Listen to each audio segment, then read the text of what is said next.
Japan's first national kitchen knife is this heavy knife here, known as a Deba.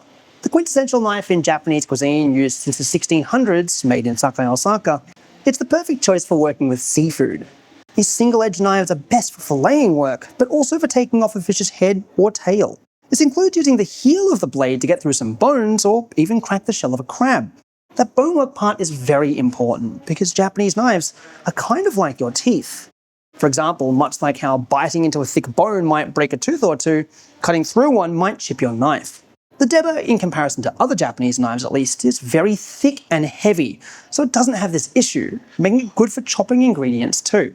That doesn't mean you can treat it poorly. Deba knives aren't choppers. Simply reliable, sturdy knives, great for preparing fish. This knife has other great points too. For example, the back of the Deba, like other single-edged knives, has a small inwards curve called an uraski, which reduces the amount of contact the Deba makes with the food, improving its mouthfeel and better locking in nutrients. On top of this, the deeply curved belly allows for different kinds of cutting techniques too, but it comes at the cost of being a little trickier to use. Now there's many kinds of Deba knives, such as the funuyuki, ai-deba, miyodoshi, ajikiri, and even fugu Deba knife. Despite their names, they're all variants of Deba with different thicknesses and curvatures, each designed for different kinds of fish or cutting work. The miyodoshi Deba, for example, is very long, so it's used by fishmongers in markets quite frequently, whereas the fugu Deba has a tighter gap from the side ridge to the cutting edge, resulting in a thicker cutting blade with more stopping power, and it needs this because blowfish are really tough to get through. And the sizes vary greatly too, starting from core Deba at only 105mm long, all the way to that 300mm miyodoshi from earlier, which is the same size as many yanagiri or sashimi knives.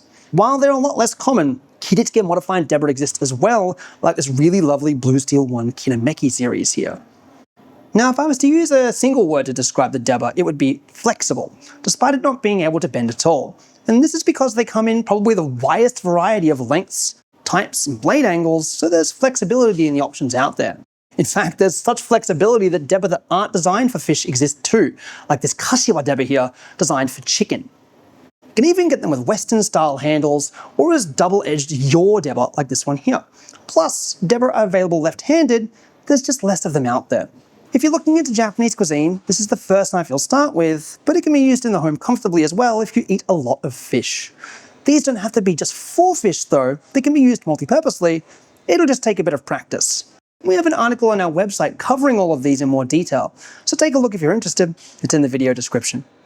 Comment if you have a Deba knife, what you use it for, and what you want us to talk about next.